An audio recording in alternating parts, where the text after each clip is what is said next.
reckoning leader, Fan Radio Network. Excuse me? And KFAN.com. 2 minutes and 34 seconds past the hour of 3 o'clock Central Daylight Time. We welcome you back to a Tuesday edition of the Bumper to Bumper program on a calm before the Snownami Tuesday here in the Twin Cities of Minneapolis and St. Paul. My name is Dan Barreiro, hosting the program as usual. Guardsy produces, and we are going the distance today, 6:30? We are. Wild are not back in action until Thursday night, correct? That is correct. Are we in mini training camp mode now to try to fix what ails us? Let's hope so. Have we just done the old cliche about we're going to strip it all down and then build it back up? Let's get to the nuts and let's start over? Is that what we're doing? Are we practicing? Are we doing two-a-days? Or can you do that? Is it the opposite approach, which is get away? You got a 3-day. You want to go to Vegas for 3? Just get out of here. Don't even think about it. Not going to rip you. Not going to mock you. Just get out of it. Refresh your minds and your bodies, and we'll see you Thursday. Well, probably Wednesday night. Is the Thursday game home or road? It's home against Vancouver. I'm just asking these things. Will Lou Nanny know? He's going to join us in studio, you tell me. Yeah. Beginning at 5:02 today. But I'm very curious to know what the strategy, given an unusual amount of off time this late in the season, right? It's a scheduling quirk. It is. That you could argue works in the favor of the club if you are trying to get some answers and maybe you have some time to put your players through the meat grinder, unless, again, we go with the less is more approach. Well, given my sources say a handful of players were having a good time outside at Maynard's on Sunday. I don't know how long they stayed there. I don't know if Bobby Brink was there with all his buddies like Bill Guerin thought. Right. I don't know. Oh. Hopefully it wasn't a Monday and a Tuesday thing at Maynard's, and I love Maynard's. Yeah. But maybe lock it up. Well, yeah, Lock in. There was already some grumbling. There were some grumblings about that in some other locations too. Yeah. What's going on with that? That's what I'm saying. Or is it fair? Are we just hearing about? Is this really the way it works for every team, including good ones and championship and bad? I thought players nowadays drank water and ate kale the entire season and didn't let their hair down until the season was over. Yeah, I think you've been misinformed. Maybe I have been. Yeah, I thought it was all about rest and recovery. Yeah, R&R. I don't think. I guess it's possible in some cases and not so much in others. We'll find out. Maybe Luigi will have some theories on the best approach to take during this extended break that the team is enjoying before they get back onto the ice for their next regular season game on Thursday night.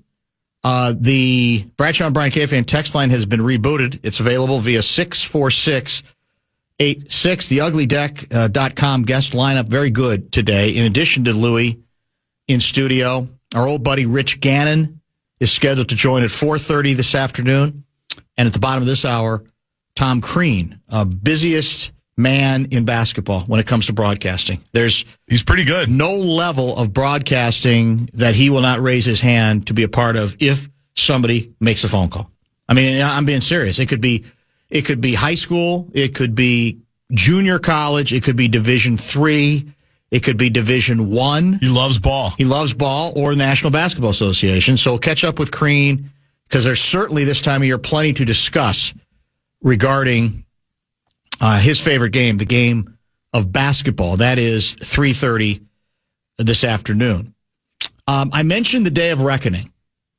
There are a lot of people, I think, maybe 50% of the audience that has consistently asked the question, will we as a nation be able to survive the current president of the United States? Will the Union be able to survive him? That's 50%. Maybe it's 49. Maybe it's 51, depending on who's stealing the votes, right? We know, because we know all that's going on. That's it. It's just the daily traumas we associate with this White House. That's the Day of Reckoning. I am here to tell you that pales in comparison to the true Day of Reckoning, which is coming, they tell me. And that is the possibility that the 2026 National Football League season will commence with replacement referees. Ho, ho, ho! And I'm just telling you, I'm not sure in 2026 in the world in which we live, the get it right world in which we live, Yep. the 4K replay world in which we live, The get it right culture. where we can. There were a couple of plays I saw during the big dance in which I swear to you, the play was replayed no fewer than 20 times. The same single play, different angle, different speed, other side of the court, whatever the case may be. And I'm telling you, I'm not sure that this country could survive a football season in which the referees are so-called replacement refs. And it might happen. There is growing concern. I mean, again, you could say, well, there really, Dan, are more important things in the world. And you'd be right if you said that to me. But I'm not sure football fans feel that way. Especially in the get-it-right world in which we live, I'm not sure this country could survive a significant portion of the season, even as little as 1 week, but 3 to 6 to 9 weeks, in which the referees and the officials, as much as we savage and rip the current refs, the ones who replace, if they're bad or mediocre, imagine what happens if you go all the way back to, and I still remember it, I remember replacement refs in 80, no, it wasn't 87. That was replacement players. When was the last time we had scab officials? The last time was 2012. Okay. And it was for 3 weeks, and it was the Seahawks-Packers, right? The game that they screwed up, Hail Mary. A Hail Mary got completely screwed up. Yeah. There were like seven forms of pass interference in the end zone. They awarded a touchdown. It was dogs and cats living together. And a lot of people think that actually that game is what changed everything. Said we can't let this continue. But there is growing evidence to suggest that it could happen again. And remember, then we didn't have 24/7. Well, we've always had 24/7 coverage of the NFL, but it was nowhere near what it is now. We didn't have all the outlets that we get to now. We didn't have 4K back then. We didn't have this, I think, silly obsession with gotta get it right, whatever it takes. Can you imagine a big call like at the end of that game in this environment? Just one. People would lose their mind. There'd be demonstrations. Yeah. Didn't Gerby demonstrate that day? Oh, that's right. He did. He got arrested in New York. Was it that one? Oh, no, that was a different one. I can't remember. I remember he'd been to the NFL offices to demonstrate against Goodell. I don't know if it was about the replacement refs. I just love this headline from ESPN. Your guy, Peter Schrager, he's got the sunglasses on in Phoenix. He's got his nice jacket on. The headline, quote, tensions are heightened over replacement refs in the NFL. Oh, my God, yes. It's casting a pall over the usual fun and frivolity of the owners' meetings right now. The game you mentioned was Packers-Seahawks, 2012. Seattle's down 12-7. Russell Wilson throws a desperation heave to the end zone. Two players scrap. A Seattle receiver commits blatant pass interference. Ultimately, the replacement refs mistakenly awarded Seattle a touchdown and the victory. That was 14 years ago. And the league is so worried about that trauma that they're basically saying that they're already preparing. The mistake they think they made then was they really weren't ready soon enough in grooming or getting together potential replacement refs. They waited too long to do it, and that they're saying we're not going to do that again. I'm looking at a quote. This is in a Wall Street Journal piece on this subject. What we need to do is make sure we are prepared to succeed at this. The assumption is, now the current agreement expires on May 31. The assumption is that the league is, if there's no a deal, they're going to lock out the current refs. There will be a lockout in this case. And so it's a matter of whether they can, as they prepare for that possibility, find enough replacement refs to avoid the madness that took place last time. And I'm here to tell you, they can't.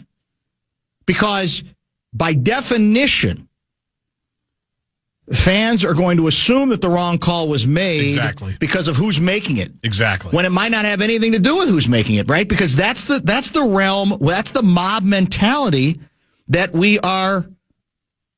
that's the place we're at right now. And if you want to further advance the story, I just saved it. This is via Florio at Pro Football Talk, because it's all kind of related at this point.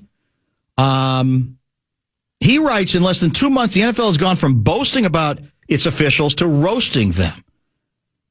And here's the update. If you go back to Goodell Super Bowl week, I'm amazed at how good our officials are. That's what he said then.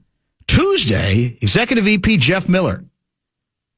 This is an opportunity for us to improve the state of our officiating. There needs to be accountability measures. There needs to be performance measures. And that's what our negotiating posture has been. The dead period that keeps us from talking to officials from the end of the season until May 15, the probationary period that does not permit us enough time to work with officials to help them improve performance or remove them if necessary, or the ability to get the best performing officials on the field as the playoffs continue. Now, that quote, guess whose side the average rube is going to be on in this discussion? They're right now, when they read that quote, applauding the National Football League, because that seems to indicate the owners are saying through proxy, hey, look, we are ready to make some changes. We are looking for more accountability. And if you expect more money, then some of these measures are going to have to be put in place. There will be a standing ovation from fans. They will take sides on this, and they will not be on the Zebras' side. Again, he says, the owners are consistent, or were consistent in saying, we're more than happy to pay for performance. This was consistent throughout the course of the discussions over the past couple of days. But what they are insistent upon is that the performance of the officials and the accountability for the performance has to improve. And that's where we are in these negotiations, and that's exactly where we are going to stay. That, now, again, public negotiating, you get sometimes tougher to make whatever point you're making. It can be posturing to a certain degree. But here's the kicker from Florio. It feels like the NFL is ready, or is already determined, to lock the officials out. Get this, rely on expanded replay and play Russian roulette with the integrity of the game by relying on glorified amateurs to perform the critically important game day functions of knowing, applying, and enforcing the rules. So when I say the fans would be on the league side right now, they won't be if the lockout extends into the season and there are replacement refs and they feel like their team is getting jobbed by the officials even worse than before. Then they'll be mad at the NFL. They won't be mad at the officials at that any longer, right? They'll be mad. Say, how did it come to this? You got to fix this. What's going on? You just cost my team again. My team's great. Or you cost me money. Or you cost me money. Because I'm gambling. That's exactly it. This is the day of reckoning that I think might implode the country more than any other. I don't think there's anything that could touch it, because there's no other activity in the United States of America that we feel more passionate about, to the point of utter irrationality, if that's a word. And that's what we at least have to prepare for at this point. That there certainly are indications that that's where we might be heading. And I don't know if there's ever enough time, because where are you going to get the rest? From college, I guess? Yes, they're compiling a list according to Seifert. That's what they're doing, I guess, but that's great. And still, will they be prepared? It will be, the ugliness and the viciousness and the savagery and the angst and the hyperventilation will be nothing like it has been before when we've gone with either replacement players or replacement refs. Why? Because it's now. And because we live daily in what I call Pitchfork Nation, and the pitchforks will be poised from the very moment it happens. And it's only going to take one stupid decision that will set the National Football League aflame. We'll get to some texts when we come back, and then we'll prepare, as I said, for Tom Crean at the bottom of the... Every game, game every moment. KFAN brings you the men's college basketball tournament driven by Dave Smith Motors. You can tune in this Saturday on the free iHeartRadio app to catch the insanity from Indianapolis. Dan, NFL referee strike? Well, in this case, it'd be a lockout. Temporarily expand the rules on replays to include penalties called and expand sideline challenges to 6 for each team. What could possibly go wrong in that insanity? A lot of people will mean it. Just expand it more replay, more challenges. I'll watch 4-hour game. I don't care. Just keep it going. Oh, my God. Now I think Kevin Seifert's required to join us tomorrow. Yeah, I think he should have to be at some point. Now that he's dropped this bomb on us. That was named the play we were talking about in what year did we say? 2012. The Fail Mary, The Fail Mary, yeah. Maybe AI refs will be in place by next season. Yeah, I guess it's possible. I don't know. I don't know. I mean, again, you can overrate rhetoric before a strike and or a lockout. The old, Bob Arum line. Yesterday I was lying. Today I'm telling the truth. I said what I thought I had to say publicly as a stance to get us where we wanted to go. But all indications are they're not at this point close. Now, once upon a time, the WNBA players and the league were not close either, and they eventually got a deal done. So I'm not saying it's impossible, but I am saying we can actually, relatively speaking, we can live with a screwed up referee situation in hockey, basketball, umpire situation in baseball. We wouldn't love it, but we can actually live with it. In football, we can't. NFL's different. NFL is just, we've talked about it for decades. It's its own world. Every other sport, to a certain extent, is living in it. And again, bad calls have always been discussed all along and debated, but not in the hysterical fashion that they are now. Because it's so easy to, whatever your opinion is, to get it, sort of out there exponentially, to become obsessed with it in a way that I like to think that philosophically, even if our team didn't get a couple calls, we got over it, or we got closer to over it than we are now. We're not allowed. Here's the irony. You might be on the verge of getting over it, and then you hit X, and you're reminded of it by 5 million other people, and you go, oh, you're right, I'm not over it. Yeah, that's right. Who am I to be this, well-centered? Who am I to be this dispassionate and this adult? No, everybody else is still on it. Well, by God, I'm back on it. That's the thing. There's not a way. You can't escape it. You can't escape it now, I don't think. Can you? Flim Flam writes, President Trump and President Trump alone can handle this referee kerfuffle. Fire all the officials, implement a 47-day training process for replacement refs, pardon Tim Donaghy and name him Zebra, Zebra Czar, enforce none of the rules during the game, and just let the players play. Replay review, AI generated, baby. That's Flim Flam. Very well played. I'd like to think that even the 50% of the audience that want to be mad at that particular text, that message, might chuckle about it a little bit and say, well, come on, that's actually pretty clever. That's pretty well played. That'd be a good letter for Thursday. Dr. Dan's inbox, that's for sure. What happens to the scrub refs if they sign with the NFL and then a deal is made? Have they ruined their careers forever? That's Uncle D.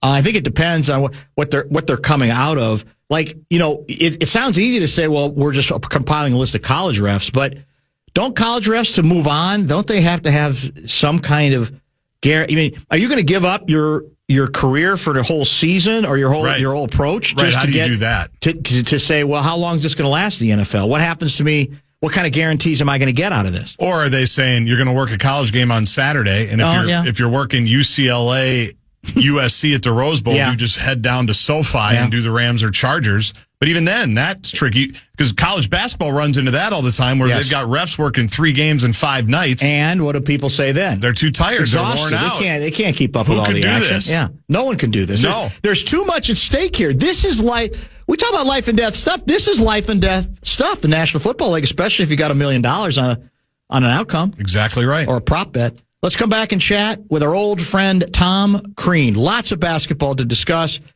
with him. Maybe he'll have an opinion on what might happen to the NFL refs and the possibility of a lockout. In addition, as I mentioned, Rich Gannon at 4:30 and Louie in studio at 5 o'clock. To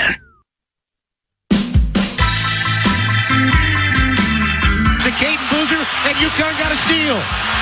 Caravan for Mullins. Long 3. He got it. Oh, he got it. He hit it.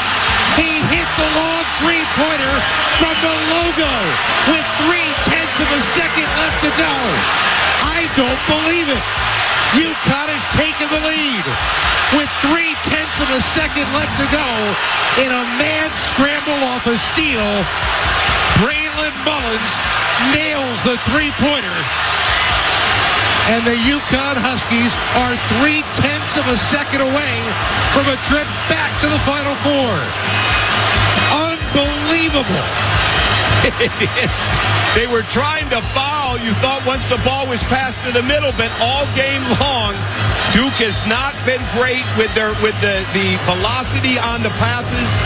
Certainly some of the ball handling miscues put UConn back in this.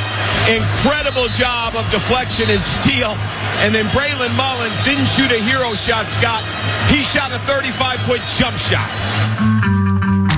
That last voice you heard on the call and the analysis of that thrilling finish in the NCAA tournament big dance could have been heard on the Fan.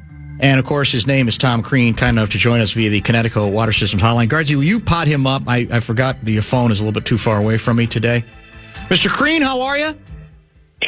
I'm great. I had not heard that call. That's awesome to hear that. Obviously, I hadn't heard it since we did it, so that was really cool to hear the whole thing right there. That's awesome. Well, do you know what impressed me the most is you're already showing your I think experience and understanding of roles because you didn't step on the touchdown call. You let it breathe. You let your play-by-play guy get to not just the play, but the emotion of the play, and then you kind of pretty much waited your turn. There's a million awful announcing, stories of, my God, the analyst couldn't wait. He's screaming. You can't even hear what the play-by-play guy is saying. You've obviously been very well schooled in this particular endeavor. Well, the 2 most important words for any radio analyst is lay out. And I've made a few mistakes in the past. In fact, the week before, at the end of the game, I didn't step on the actual finish, but I was actually trying to forecast what was going to happen in the Florida-Iowa game, and so I didn't need to do that. But Scott Graham was incredible. We'd already had the conversation at the 4-minute mark that Scott needs more room, to really pick and choose and let this play out. But I've done it enough now to know don't ever step on a moment like that. And Scott nailed it. And as I said when it was done, I said that call will last forever and will be in NCAA March Madness lore forever, and he got it. No question. Give me a little tutorial here. There are a number of people who say that Caden Boozer's responsibility in that situation was to hold the ball, wait to get fouled, which inevitably he was going to have to be, that he did the one thing that you can't do. Do you agree with that? Is that too simple, or what do you think? No. Yeah, it's too simple. First off, Connecticut had the arrow, and that's a big thing. Great point. Yep. I don't know what was said in either huddle. I was looking to see if the UConn coaches were saying anything to the referees. I don't know if they did, so I can't say if they did or didn't, because in that situation, when you have the arrow and you've got 10 seconds, you want to go for the tie-up before you go for the foul. Yep. And now if you don't get the tie-up initially, because if you foul, so what? But at least you're going for the tie-up, and you have the arrow, and nothing's been cost. But I thought once the ball got passed, he didn't make the wrong play. I think to try and hold it could have been a problem. In retrospect, when you get a situation like that, you want to go with right? Like you want to drive it. You know, especially you're always trying to teach when people come up on you in that situation. And that was a little different because they were both there about the same time. But drive the guy that's coming last. You know, drive at like a lot of times when people want to double pick and roll, drive at the trapper, right? Drive at him because he's the one that's momentum is coming towards you. Yeah. You've got a better chance to get it by him or get clipped on a foul. So Caden Boozer just didn't put enough on the pass, and they did a great job of deflecting it. And the only part that I missed on that, because when it initially happened, I was looking to make sure that it counted on the monitor. I wish I'd have said more about how great the pass was from Alex Karaban, because one of the great shots in NCAA history was only made to happen because somebody had one of the great assists. And he had just had a three. He had just nailed about a 23-foot three on a pin down action, you know, shortly before that, which was Alex Karaban's first three. So I don't fault Caden Boozer as much as others do. They did not have a great second half. And that they had 8 turnovers in that second half to 1. The points off turnovers were 14-0. They got beat at the foul line in the second half, which had not been happening to Duke at all. Duke in the first 3 games had been 18 of 23 on average from the foul line, and their opponents had been 5 of 8 from the foul line. So it just was a very, very tough second half for them all the way around, but it was fluky on both ends. There's no doubt. So you watch coaches very closely. You have obviously been one for a long time as well. If as you watch that game change throughout the second half, how much of it is, well, Duke making some mistakes, UConn making some plays, and how much of it can you say, well, here's what I detected that Hurley also might have done to contribute to the possibility, at least, that his team had a chance to get back in the game? What's fair in terms of coaching? What's fair to bring into this? Sure. What's more really about the players and not so much about whether the coach is a legend? Well, I'll start on the Duke side. No Caleb Foster was a big, big blow because, in all honesty, I'm not sure they win on Friday night if Caleb Foster, and for those of your listeners that don't know, he's been the starting guard for the year. He's a junior on that team. He's improved tremendously. And then he had a 5th metatarsal break, and he had surgery. And he came back, I think, after 20 or 21 days, which was incredible. And when they say his first time playing 5-on-5 was when he went in the game on Friday night, I believe it, because the other times he did not practice at all. On Thursday, he didn't practice at all. On Saturday, he was on his scooter. We interviewed him. He was on his scooter. Like, there was no moving around. Like, he had the boot on and he was on the scooter, and he was incredible with what he did on Friday night of getting Duke back in that game. Because when he checked in the second half, he was down 10. And I just think there's a lot of pressure on Caden Boozer to play a lot of minutes. Yeah. He had done a very good job inside of the game. He was plus 19 at half, you know, so it wasn't like he was playing bad. But I think the depth of that a little bit, I think the fact that they had some trouble defending late, getting around the screens. And here's another big one. Because, and not to get too technical with this, but I think it's important because I watch this so close. Who owns the middle of the floor? Like, who's getting down inside those slots and elbows? Yeah. And, like, there's such a big difference when Anthony's driving inside the elbows versus when he's driving on the outside. Great point. Right? Yep. And anytime you can get in those elbows. So Duke, on Friday night, when I went back and charted it on Saturday morning, they were 41 of the 65 points that they got came as a direct result of getting down the middle of the floor. And it was middle pick and roll. It was some seals, some fouls, some drives in and get deep and then make a kick out for a 3. Well, they weren't getting that against UConn. UConn made the adjustment to start going under the screens in the game against Duke, and they couldn't turn the corner. Well, one of the best corner turners was Caleb Foster, and he wasn't able to do that in that game. On the flip side, Danny Hurley does an incredible job of it's really unique how he works the officials because it's constant. And, I mean, it's absolutely constant. And he's also having conversations with them that are not combative, but there are certainly times that they are very combative. And he's very smart. Both coaches are very, very smart. And the officiating in the game, to me, it was very, very physical. in the paint around the bucket most of the game. But then it got pretty physical up around those elbows, middle of the lane area. And I thought that played into UConn's favor because I'm not saying they were fouling. Because even one time I thought it was a dead charge that Cam, when I look back at it, that Cam Boozer charged into Braylon Mullins and they didn't call it.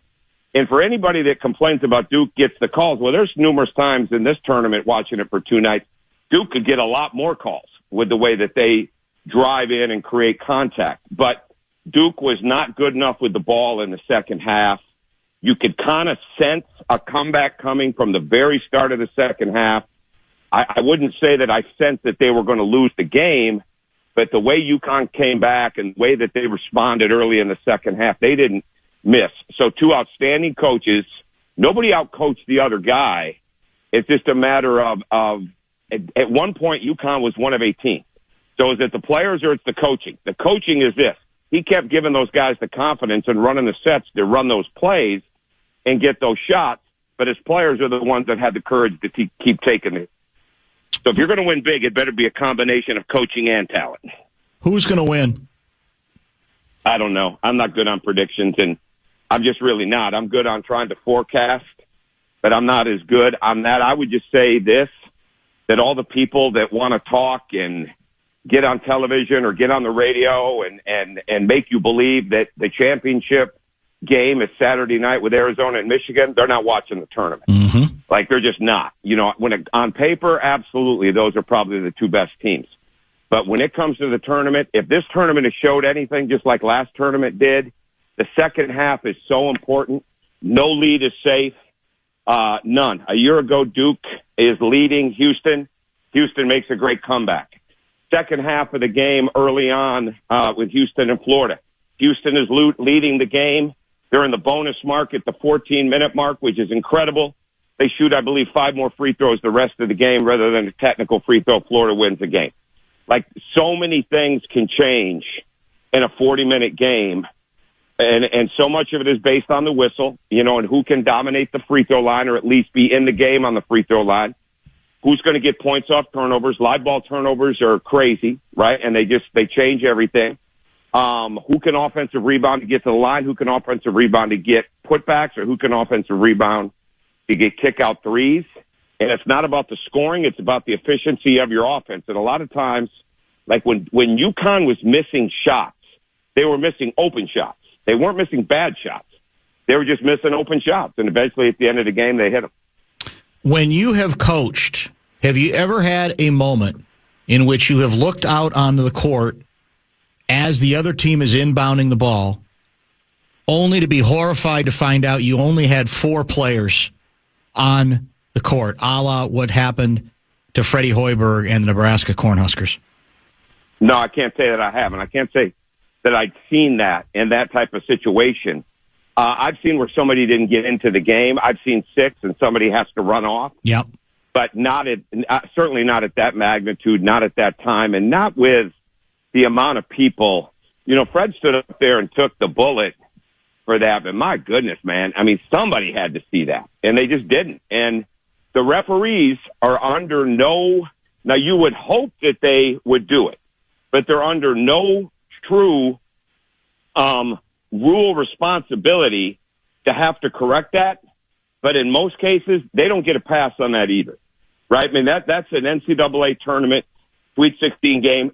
Somebody should have noticed that there was not enough players on that floor. That's just for the good of the game, you know, irregardless if it's a rule or not. If it was a real rule, that's all we'd be hearing about. But you got to step up there, and somebody had to see that. And the people that saw it was Iowa. Fulgaris and Bennett Sturt saw it, and all of a sudden, you know, it's over. Ends up being a 3-point play, right? And effectively absolutely takes away. But somebody had to. Yeah. I put that on the referees as just a management of the game, even though they have no jurors have to do that. And, you know, when there's less. So it would have been a technical foul, obviously, if there was more, if there was 6.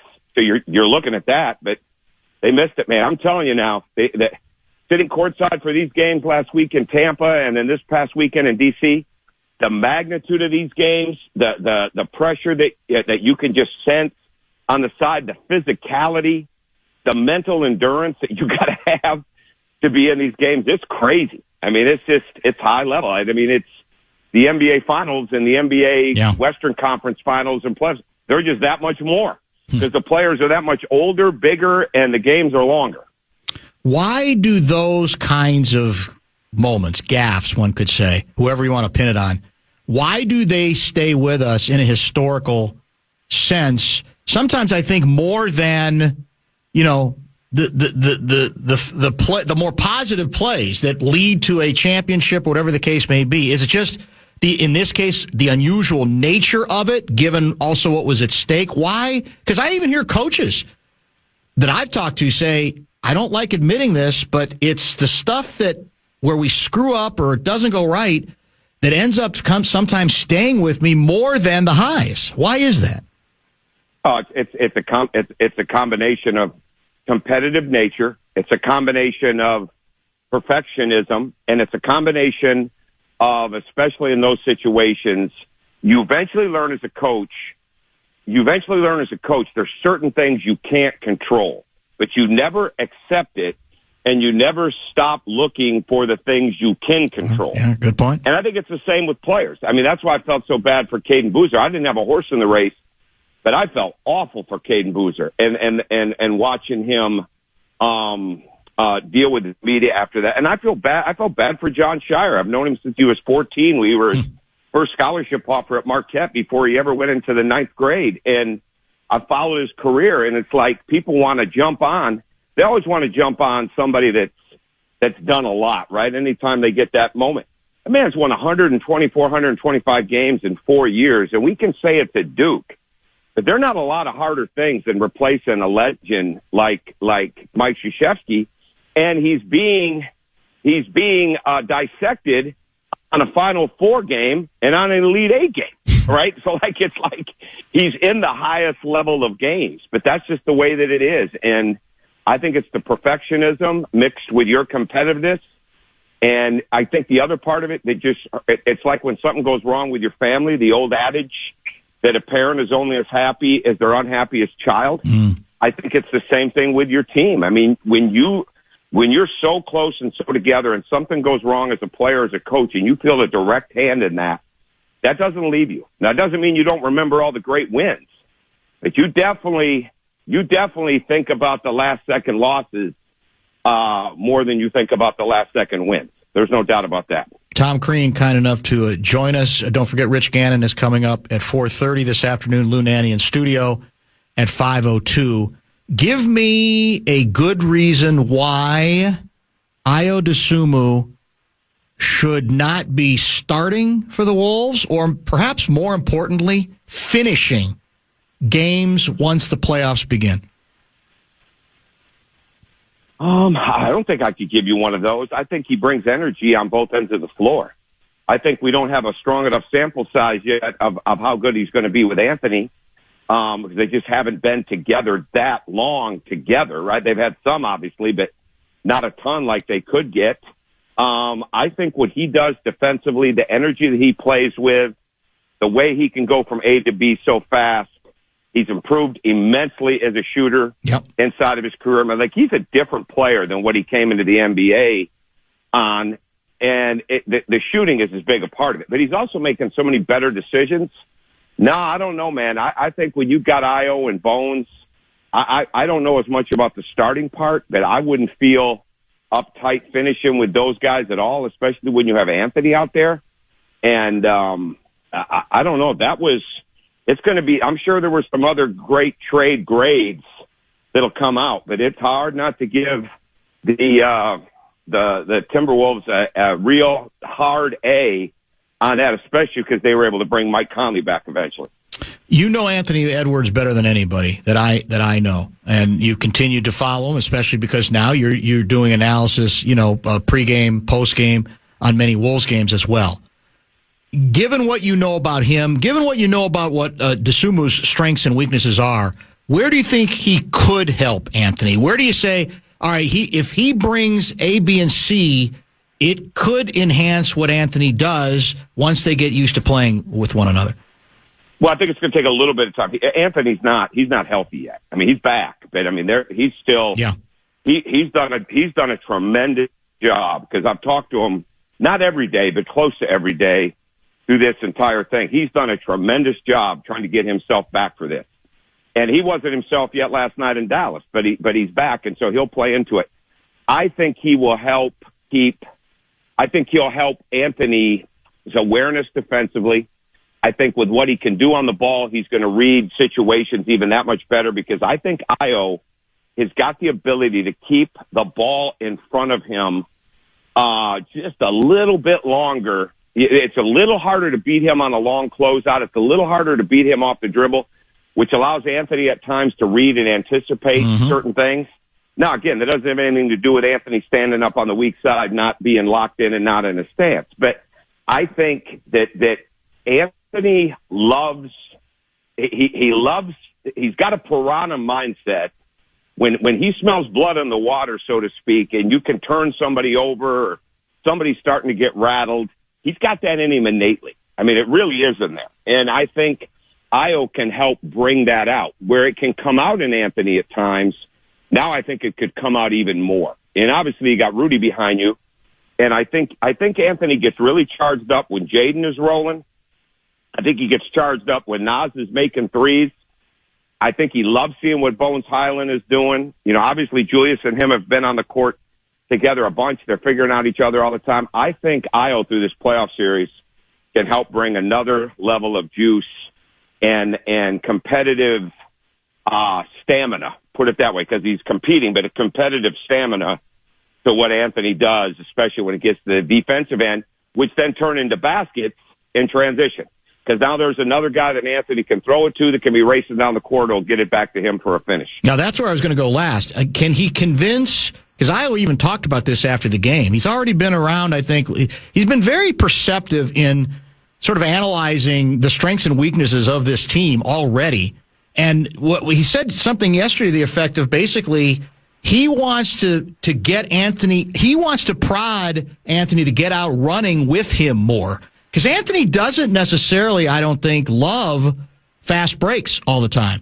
Could this be something that prods him into Anthony, coming along for that part of the ride? Well, I think so. Anthony loves to have the ball in his hand. And when he's coming up the middle of the floor on the side, he is processing the defense. I've said this on your show before that I had to learn how he saw the game coming up the floor, because I wanted him to race it up, and he's just not as comfortable on that. Yeah, like he wants to. He's not resting. He's processing, right? He's looking for it. So absolutely, I think that can happen. But I'm telling you now, they're like guys, and Bones has got this in him too. They're going to have some games where they start to smell that they can turn you over, and they can turn those into multiple turnovers.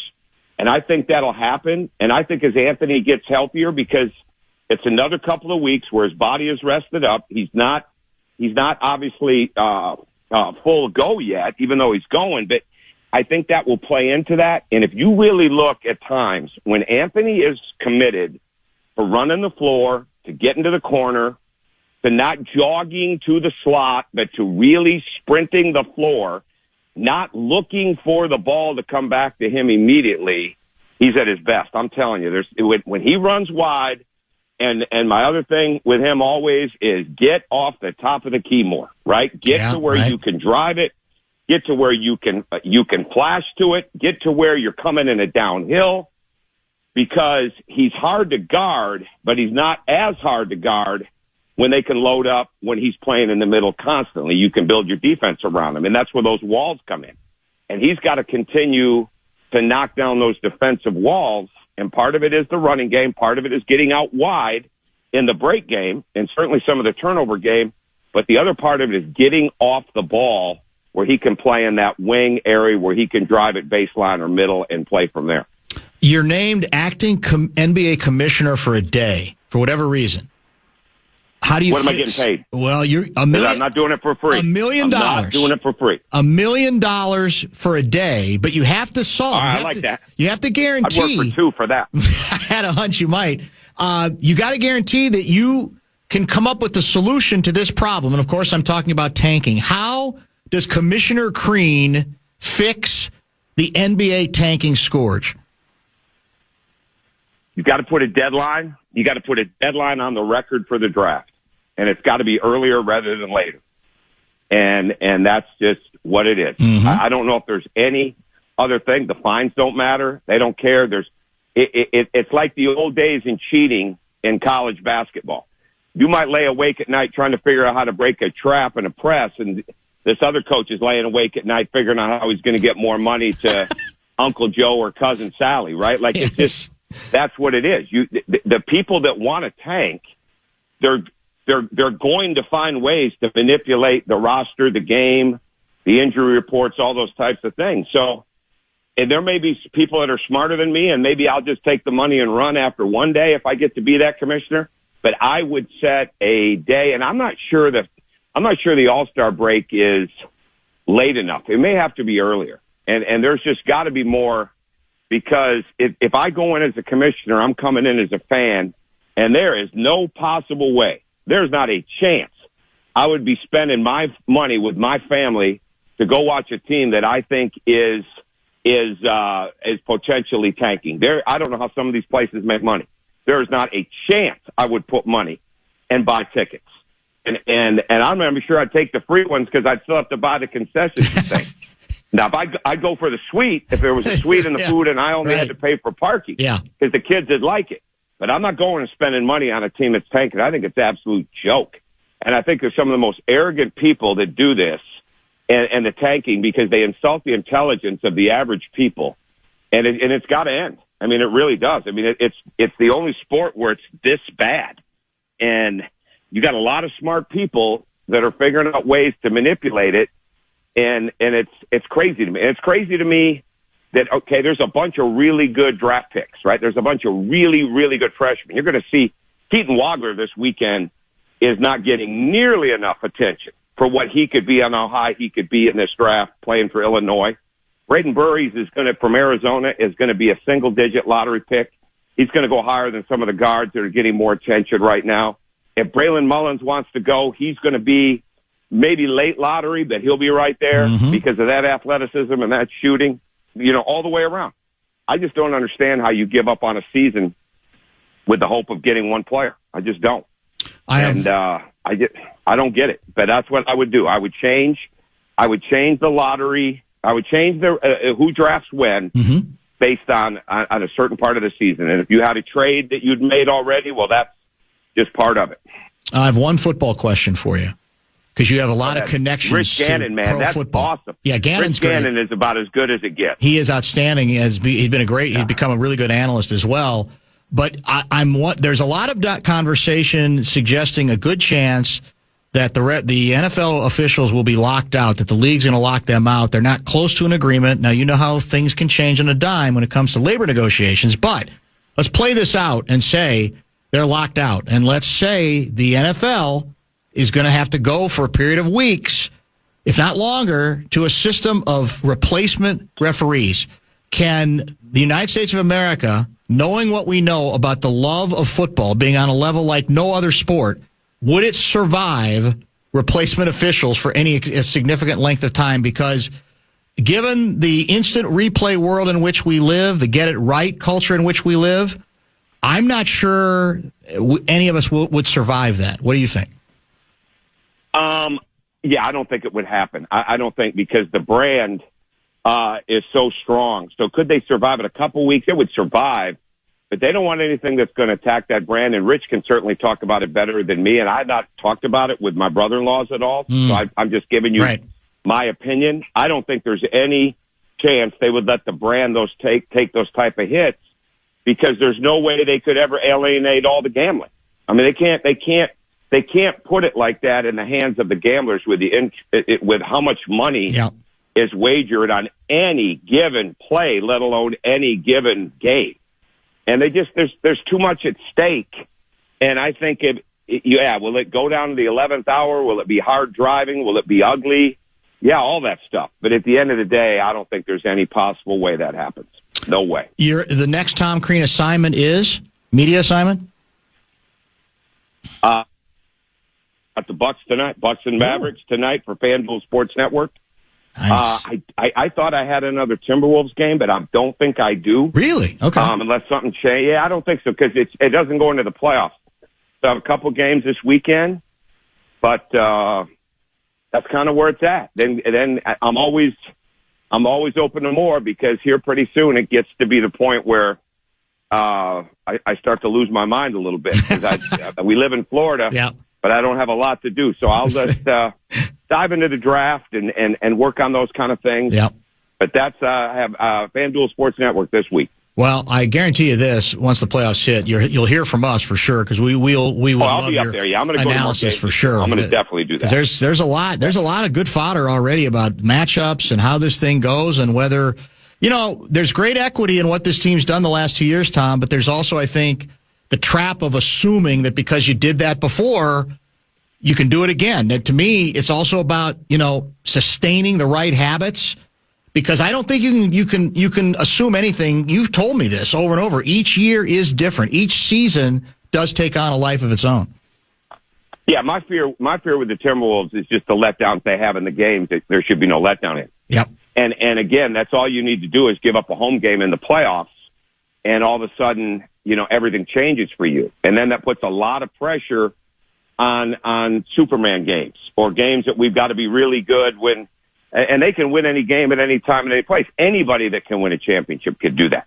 But especially in the West right now when you look at what San Antonio is doing and you look at what Victor's doing, Victor's not even playing that many minutes on every night, right? Like yeah. his 48, if he was playing 48 minutes, those numbers are unbelievable. Well, he's not doing that, right? They haven't had to do that with him. And certainly Oklahoma City's dealt with their ton of injuries, and they were able to win through that. Boston, look what they did to get to the point even before Tatum got back. It'll be interesting to see as they get into the playoffs how Tatum adjusts to that. But there's no room for error. If you really want to get somewhere, you've got to get every advantage you could possibly get. And you don't want to be giving games away where it becomes habitual to the point where you think you're just going to turn it on. Because now the competition and obviously the Wolves have had some games where they've given it away to teams that weren't close to as good as them. But pretty soon they're going to be playing teams that are as good as them. And you just can't have that anywhere in your system. And I hope that they can get that flushed out and be as consistent. And I hope Anthony can stay healthy the rest of the way. You're the best, man. Thanks for the time as always. We'll be in touch as we get closer to the postseason. Anytime. Always love it. Thank you. That's the one and only Tom Crean on a number of pretty salient basketball issues right now. Wolves related, NBA related, certainly college basketball related because he was there for one of the great finishes in recent Big Dance memory, the big UConn comeback, and even a little football conversation given Crean has all those relationships with the Harbaughs as well. Top of the hour break, a little late. Don't forget, Rich Gannon at 4:30 and Luigi in studio. That's going to be emotional at 5:02.